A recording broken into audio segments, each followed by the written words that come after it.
سلام، یه ویدیو دیگه از دوره آموزش رویایی سئو ملی هستم و بریم سراغ این ویدیو. خب تو جلسه قبلی اومدیم راجع به کلا لینک سازی صحبت کردیم. بک لینک چیه؟ لینک چیه؟ اصلا به چه دردی میخوره؟ چقدر رو سئو تاثیر داره و این موارد که حتما اگر اون ویدیو رو ندیدید پیشنهاد میکنم ویدیو رو حتما تماشا بکنید. اما تو این جلسه میخوایم راجع به چی صحبت کنیم؟ راجع به استراتژی های لینک سازی. چجوری باید اصلا لینک سازی انجام بدیم؟ لینک سازی داخلی، خارجی. کلا وقتی حرف از لینک سازی میزنیم چجوری از حالت تئوری پیادهش بکنیم به حالت عملی. لینک سازی خیلی تأثیر داره توی اینکه موتور جستجو ببینه مقالات ما، محتواهای ما با همدیگه ارتباط دارن. یه سری محتواها خارج سایت ما هستن، یه سری محتواها داخل سایت ما هستن. محتوایی که داخل سایت ما هستن مثلا پست بلاگمون، مطالب داخل محصولاتمون، صفحات مختلفمون، لندینگ پیجامون، نمیدونم توضیحات حتی فوتر سایتمون، هدر سایتمون، اون منوی بالا، همه جا هر محتوایی که تو سایت ما باشه میتونه یک لینک سازی داخلش انجام بشه. این از این. محتوایی که خارج سایت ما هن چطور؟ اگر شبکه اجتماعی داریم یا مثلا اگر ریپورتاژ آگهی میریم، مثلا داخل ریپورتاژ آگهی تو ویدیو قبلی گفتم چیه دیگه. شما فرض کنید یه سایت دیگه وجود داره، فرض کنید مثلا خبرگزاری فارس هستن، خبرگزاری مهر، نمیدونم یه سایتی که بتونید ازش ریپورتاژ بدید. محتوای خودتون رو با یه هزینه‌ای میدید بهشون که داخل سایتشون منتشر بکنن و از سایتشون به شما لینک بدن. بک لینک گرفتن دیگه، داخل ریپورتاژ آگهی شما بک لینک میگیرید. عملاً اون محتوا برای شماست اما داخل سایت دیگه وجود داره، پس جزء محتوای خارج سایت شما حساب میشه. اوکی؟ خب دیگه چی؟ مثلا آقا شما یه ویدیو تو یوتیوب منتشر میکنید، داخل اون ویدیو به سایت خودتون لینک میدید. مثلا محتوایی که تو یوتیوب منتشر کردین محتوای شماست اما خارج سایت شماست، پس فرقی نمیکنه که محتوای شما داخل سایتتون باشه یا خارجش باشه. باید این ارتباط شکل بگیره و گوگل این ارتباط رو متوجه بشه. پس ما عملا این لینک سازی رو میخوایم انجام بدیم که ارتباط بیشتر شکل بگیره، مطالبمون در هم تنیده بشه، جوری که گوگل متوجه بشه آقا کاربری که میاد تو این سایت همون لحظه خارج نمیشه، میاد این مقاله رو میخونه، اگر خواست ادامهش رو بخونه میتونه بره تو فلان محتوای موضوع مرتبط وجود داره، یا مثلا محتوایی که خارج سایت ما هن. از داخل اون سایت مخاطب هدایت میشه تو سایت ما. این ارتباطه واقعا برای سئو خیلی موثره و غیر از بحث این که برای سئو از بابت کاربر موثره، از بابت این موثره که گوگل تکلیف خودش رو نسبت به سایت شما میدونه. عملا میدونه که موضوع سایت شما چیه. وقتی 10 تا سایت پزشکی به شما لینک دادن، 10 تا سایت محتواشون مثلا حوزه سلامته، میفهمه که پس سایت شما هم مطالب مفیدی تو حوزه سلامت داره، پس اعتبار بیشتری بهش میده. اگر مثلا 10 تا سایت آموزش کامپیوتر به شما لینک دادن، مثلا زومی، نمیدونم و میفهمه که سایت شما احتمالاً مرتبط با تکنولوژیه. این فهمه باعث میشه گوگل کمک بکنه. حالا اگه یه محتوا تو سایتتون منتشر بکنین که مرتبط با تکنولوژی، احتمال اینکه نسبت به رقیباتون رتبه بهتری بگیرین خیلی میره بالاتر. اوکی، تا اینجا مقدمش متوجه شدید. بریم سراغ استراتژی های لینک سازی. یکی از استراتژی های لینک سازی همون انتشار محتوا تو سایت خودتونه، تولید محتوا، کانتنت کریشن. زیاد نمیخوام وقتتون رو بگیرم، سرفصلشو میگم و بعد میریم تو کامپیوتر بیشتر راجع بر کدوم صحبت میکنیم.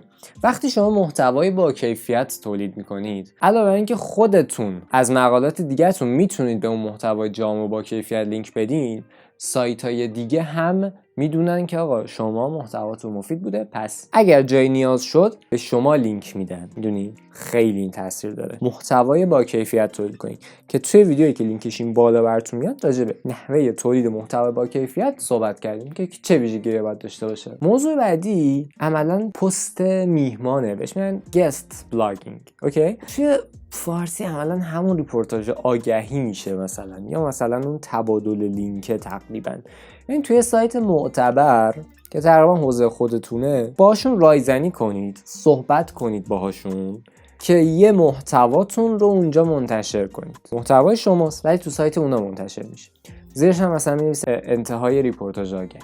خب تو ایران این قضیه پولی انجام میشه و منطقی هم هستش.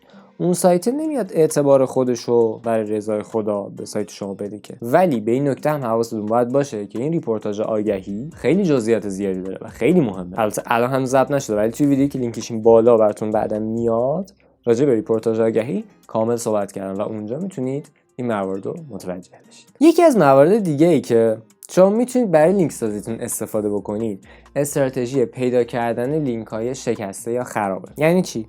شما فرض کنید توی خرید کفش دارید فعالیت میکنید. مثلا میخواید راهنمای خرید کفش ورزشتون، راهنمای خرید کفش کوهنوردیتون رو سئو بکنید. چیکار باید بکنید؟ باید مثلا 2 تا سایت پیدا کنید. مثلا سایت ایکس و ایگرگ. سایت ایکس و ایگرگ اومده چند سال پیش مثلا راجع به کفش تولید محتوا کرده. به هر دلیلی اون مرتبط بوده با اون حوزه. حالا گفته که وسطش گفته که آقا اگه میخواین کفش بخرین مثلا میتونین بهترین کفشا رو تو سایت زد مثلا پیدا کنید. اما الان که مثلا 2 سال گذشته اصلا سایت زد دیگه تو حوزه خرید کفش فعالیت نمیکنه، تو حوزه فروش کفش فعالیت نمیکنه، اصلا سایتش بسته شده. خیلی زیاده اینجوریه، اصلا دیگه اون سایت فعالیت نمیکنه. سایت ایکس و ایگرگ که به اون سایت لینک داده بودن الان لینکشون 404 میده دیگه، صفحه یافت نشد میده. پس هم برای اینا ضرره، اونام که دیگه کلا از بین رفتن. شما باید برید با این سایت ایکس و ایگرگ صحبت بکنید، بگید آقا فلان مقالتون هستش، فلان مقالتون رو اگر خواستید میتونید به سایت من لینک بدین، محتواش اینجوریه، محتواش مفیده، حتی هزینه دار، یعنی حتی پولی این قضیه اتفاق میفته. شما میدونیشون میگه آقا فلان لینکتون لینک شکسته است، هم برای سایت شما ضرر داره، همین که شما مثلا در ازای مبلغ میتونید اون لینک رو تبدیلش بکنید به لینک درست به سایت من. دیگه نه شما ضرر میکنید، همین که من از این طرف به نفعمه. میتونه مبلغش کمتر از ریپورتاژ آگهی باشه، چون که اون سایت عملاً یه مشکلی ازش داره دوام میشه و به شما هم یه نفعی میرسه. اوکی؟ پس استراتژی لینک های شکسته یه مقدار سخته تو زبان فارسی ولی امکان پذیر. یکی از مواردی که تو استراتژی لینک سازی ارتباط برقرار کردن با سرشناسای اون حوزه است. مثلا اگر شما سایت پزشکی دارین، مثلا تجهیزات پزشکی دارین، قاعدتاً باید به دنبال یه سری پزشک اسمدار باشید، تلویزیون اومده باشن یا مثلا توی سوشال مدیا اسم نکرده باشن، سایت خفنی داشته باشن که اونا بیان کاربرا رو به سمت شما هدایت بکنن و یا لینک سازی بکنن تو شبکه‌های اجتماعیشون، توی مثلا سایت خودشون. این باعث چی میشه؟ هم باعث اومدن کاربرا به سمت شما میشه، همین که گوگل قبلا اونا رو تو این حوزه شناخته، پس اعتبار اونا، اعتبار مرتبط اونها هم به شما منتقل میشه. اونا یه اعتباری دارن تو گوگل تو حوزه پزشکی و شما همون اعتباره رو به مرور دریافتش میکنید. استراتژی بعدی استفاده از شبکه‌های اجتماعی. شما عملاً یکی از مثلا یه مثالش میزنم، شما وقتی محتوای متنی تولید میکنید، برای اینکه کاربر رو بیشتر نگه دارین تو سایتتون، بعضی میان محتوای پادکست اون متن هم تولید میکنن یا مثلا محتوای ویدیویی اون متن رو هم تولید میکنن. پادکست خیلی کمتر گوش میشه نسبت به ویدیو، ولی ویدیو رو طرف پلی میکنه و میبینه، براش راحت‌تر هست. شما میتونید محتوای ویدیویی رو توی آپارات مثلا منتشر بکنید، توی یوتیوب منتشر بکنید و علاوه بر این که از اون سایت میتونید لینک بگیریم برای خودتون، یه فایده دیگه‌اش این بوده که کاربر بیشتر تو صفحه شما میمونه. پس لینک سازی بین شبکه‌های اجتماعی هم انجام دادین. یا مثلا وقتی پست میذارین راجع به راهنمای خرید کفش توی مثلا سوشال مدیاتون، مثل اینستاگرامتون، مثلا لینکدینتون یا مثلا یوتیوبتون، یه پست منتشر میکنید و میگید که من راجع به این قضیه تو سایتم محتوا ساختم، کسایی که میخوان میتونن بیان و ببینن. هم از اون سایت سیگنال گرفتین، لینک گرفتین، همین که کلی کاربر اینجوری به سمت شما هدایت میشن. یه استراتژی دیگه هستش که شاید همیشه جواب نباشه ولی برای بعضی از قشرها واقعا جوابه. یه سری سایت ها به عنوان سایت های معرفی مثلا کسب و کار وجود دارن، معرفی مثلا فعالان یه حوزه وجود دارن، مثلا سایت های مرتبط با تکنولوژی، سایت های مرتبط با پزشکی. مثلا تو حوزه هوافضا یه بلاگ وجود داره که اومده وبسایت مرتبط با هوافضا رو تو ایران معرفی کرده. خب شما به عنوان یه سایتی که مثلا تو حوزه هوافضا میخواید فعالیت بکنید، بعد از اینکه یه تایمی گذشت از فعالیتتون خودتون رو ثابت کردین به خودتون، همینطور به اون سایته، میتونید برید باشون صحبت بکنید آقا من رو هم به عنوان یه منبع میتونی به لیست خود اضافه بکنی. مثلا بهترین وبسایت نوبت دهی پزشک، خیلی سایت ها هستن که اومدن فقط اینا رو معرفی کردن. شما میتونید به اونا بگید که من رو هم به عنوان مثلا 11ام اضافه بکن، به عنوان 10ام اضافه کن، به عنوان 3مین لیست اضافه بکن، به شرط اینکه شما واقعا لایق اون جایگاه باشید چون اگر لایقش نباشین بعد از یه مدت گوگل هم اعتبار شما رو کم میکنه. این رو بگم بهتون، خیلی برای گوگل مهمه این قضیه که شما معتبر باشید برای کاربر. همون مثلث عشقی که اون اولین ویدیو دومین ویدیو بهتون گفتم، گوگل، کاربر و به وبسایت شما ارتباط باید شکل گرفته باشه. پس تبلیغات الکی و ریپورتاج رفتن و معرفی منبع و اینا زمانی جواب میده که کار شما واقعی و رو اصول باشه. استراتژی بعدی که الان میخوام بهتون بگم به عنوان استراتژی آخری که دارم کلامی میگن، تئوری میگم، اینه که شما توی فرم های مختلف، توی جاهایی که تعاملیه و مرتبط با شما فعال باشین. مثلا حتما نینی سایت رو شنیدین دیگه. شما هر مشکل داشته باشین بزنید آقا فلان مشکل نینی سایت، مثلا اینا میاد براتون کلی. نینی سایت یه فرومه که کاربرا توش فعالن. مشابه نینی سایت توی مثلا صنعت تعمیرات لپتاپ کلی فروم وجود داره.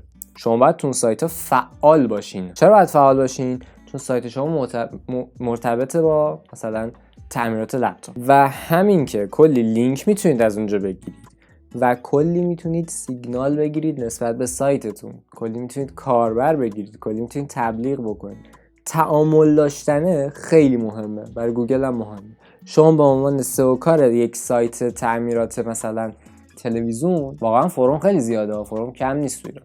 شما به عنوان سئو کار سایت تعمیرات تلویزیون باید تو این فروم فعال باشین برای جذب مشتری و خیلی وقتا هم لینک گرفتن. اگه با کلیتش آشنا شدید بریم تو کامپیوتر برای مشاهده جزئیاتش. خب مثل ویدیو قبلی من از رو سیستمم میخوام از روی یکی از سایت‌های مرجع سئو با هم دیگه استراتژی‌های لینک سازی رو بررسی کنیم. بعد محتوا با کیفیت که بهتون گفتم کامل یه ویدیو جداگانه براش ساختم، یه موردی که گفتم پیدا کردن لینک‌های شکسته بود. یکی از روش‌های این کار اینه که مثلا از سایت سمراش استفاده بکنید. از سایت خود این جایی که دارم مقاله‌شو بررسی می‌کنم. شما وبسایت رقیبتون رو پیدا می‌کنید و میرید بک لینک‌هاشو بررسی می‌کنید. یعنی اینکه چه وبسایت‌هایی بهش لینک دادن. توی قدم بعدی میرید صفحاتی از اون سایت که دیگه وجود ندارن رو بررسی میکنید. الان مثلا نگاه کنید به این صفحه نردوالت 4383 تا لینک داده شده اینقدر، ولی این صفحه دیگه به هر دلیلی وجود نداره. این مشکل این رقیبه است، یعنی میدونسته که فلان صفحه مثلا لینک بهش میدن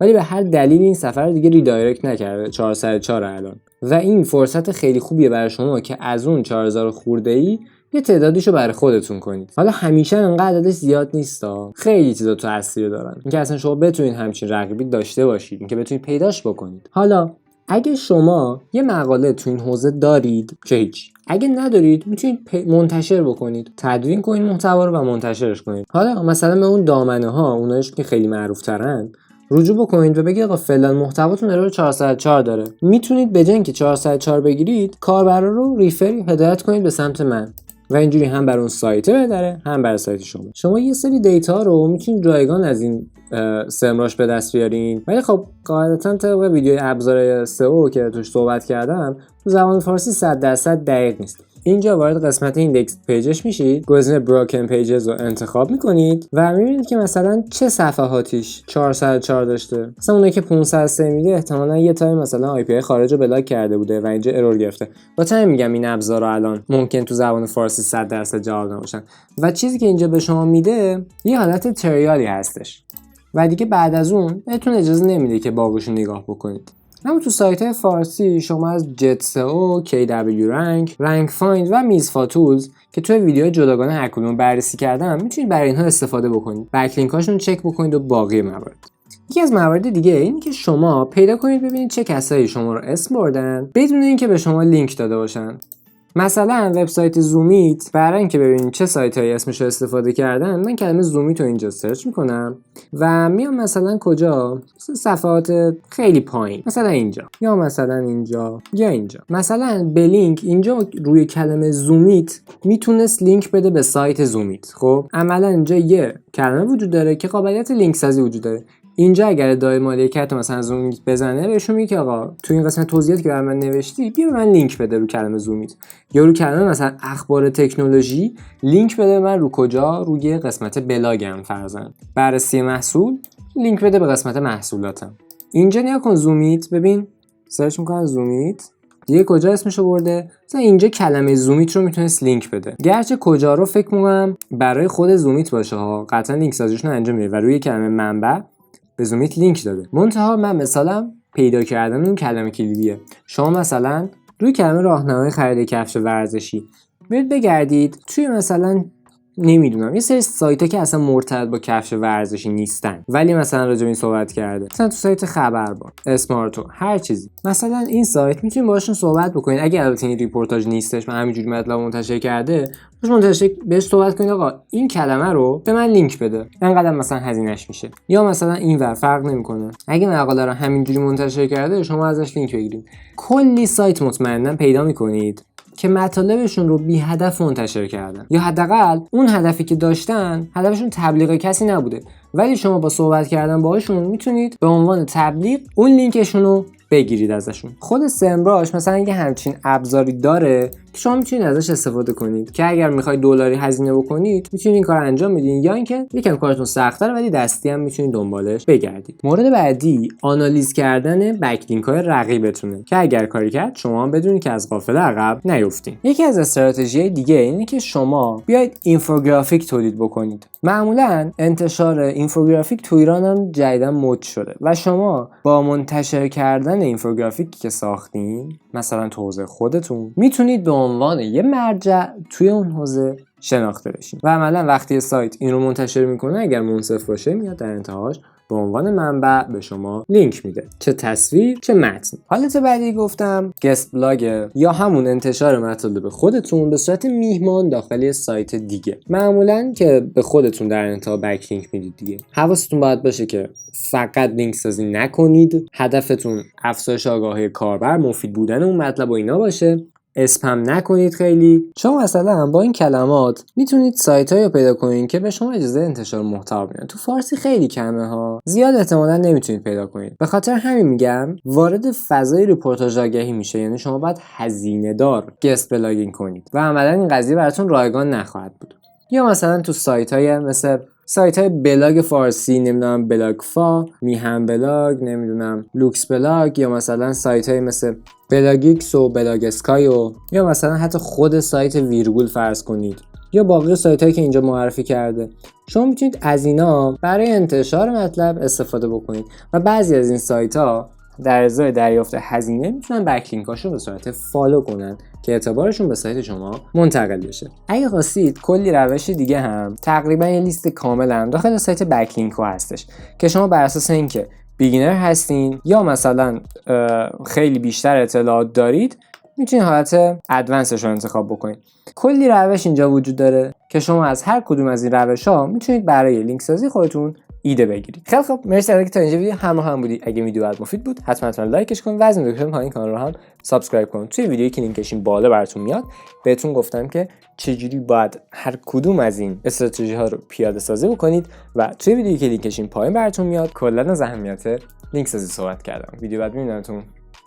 فعلا